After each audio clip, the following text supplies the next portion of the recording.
Fakta baru kasus Subang, saksi sempat lihat Yosef menelepon sambil marah-marah sebelum lapor polisi. Namun sebelum kita bahas, mohon subscribe channel ini dulu, agar kalian gak ketinggalan berita-berita menarik dari kami. Kalau sudah, mari kita lanjut. Kasus perampasan nyawa ibu dan anak di Subang masih dalam penanganan polisi. Tuti Suhartini dan Amalia Mustika Ratu ditemukan tak bernyawa di dalam bagasi mobil Alphard di rumahnya, di Desa Jalan Cagak, Subang, tanggal 18 Agustus tahun 2021 lalu. Menjelang hari ke-60 kematian korban, sejauh ini polisi belum mengungkapkan pelaku Rajapati Tuti dan Amalia tersebut. Selama kasus Subang diselidiki ada banyak saksi untuk memberikan keterangan kepada polisi.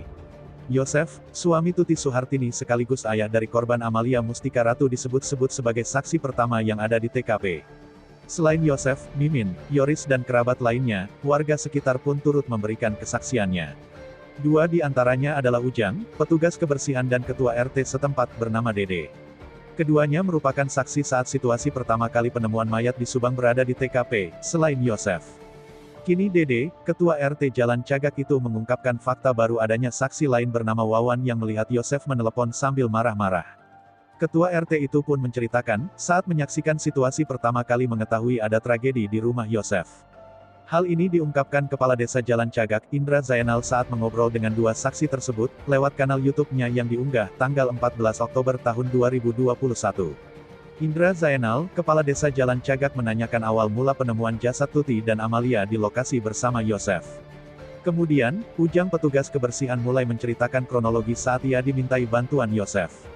Ia mengatakan saat itu Yosef memanggil dari kejauhan, sekira 3 meter.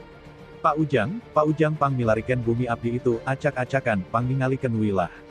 Pak Ujang tolong lihat di rumah saya, seperti berantakan, ujar Ujang meniru ka Yosef. Setelah itu, kata Ujang Yosef berlari kecil ke dalam rumah, dan dirinya mengikutinya dari belakang.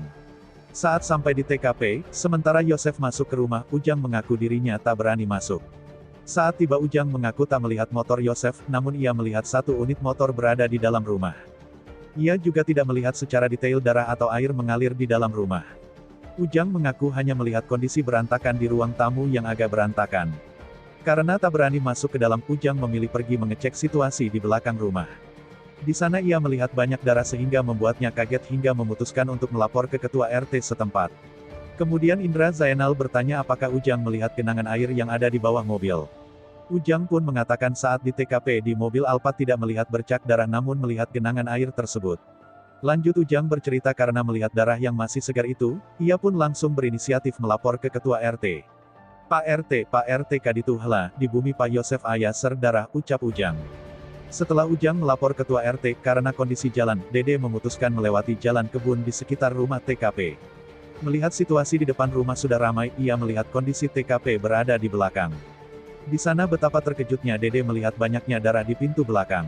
Kemudian, Dede mulai menceritakan polisi meminta bantuannya untuk mengumpulkan para saksi, termasuk di antaranya para remaja. Kemudian, Dede mengabsen satu persatu saksi yang ia kumpulkan tersebut. Dede pun menceritakan adanya saksi bernama Wawan yang melihat Yosef menelepon sambil marah-marah. Ia pun meminta kepada Wawan untuk mengatakan keterangan tersebut kepada polisi. Sok atuh Wan saurkeun anu nelepon enjing-enjing Pak Yosef teh, kumaha kronologina ka Pak Aep polisi, ujar Dede menirukan ucapannya saat itu. Saat itu diakui Dede ia mengira Yosef marah-marah saat menelpon itu setelah ia dan Yosef melapor ke polisi. Ternyata Dede mendapat keterangan dari Wawan yang melihat Yosef menelepon sambil marah-marah pagi-pagi sebelum Wawan narik muatan.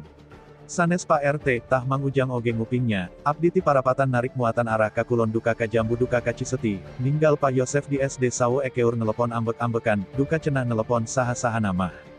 Bukan Pak RT, kata Wawan. Ujang juga mendengar, saya dari perempatan jalan narik muatan ke arah jalan Jambu dan Ciseti, melihat Pak Yosef di SD Sawo sedang menelepon sambil marah-marah, saya tidak tahu ia menelpon siapa, tutur Dede menerikukan perkataan Wawan. Dede pun menceritakan saat itu Wawan akan menghampiri Yosef, namun karena situasi Yosef sedang marah-marah, ia pun langsung berangkat. Setelah itu, kata Dede, Wawan justru menarik dirinya menuju Polres Subang melaporkan kejadian di rumah Yosef tersebut. Dede menjelaskan, ia mengira Wawan melihat Yosef setelah ia melaporkan kejadian. Ternyata kata Dede, Wawan melihat Yosef menelepon sambil marah-marah itu sebelum ia melapor. Lanjut Dede pun dari sana mengira Yosef sudah ada di sekitar TKP pagi-pagi. Jadi eta mah sateacan narik abdi, berarti enjing keneh. Jadi kejadian itu sebelum Wawan mengantarkan saya, berarti Yosef ada masih pagi-pagi, ujar Dede. Terungkapnya fakta baru tersebut dari keterangan saksi bernama Wawan, sementara ini, pengakuan dari saksi pun harus dikonfirmasi kepada pihak kepolisian. Gimana menurut kalian?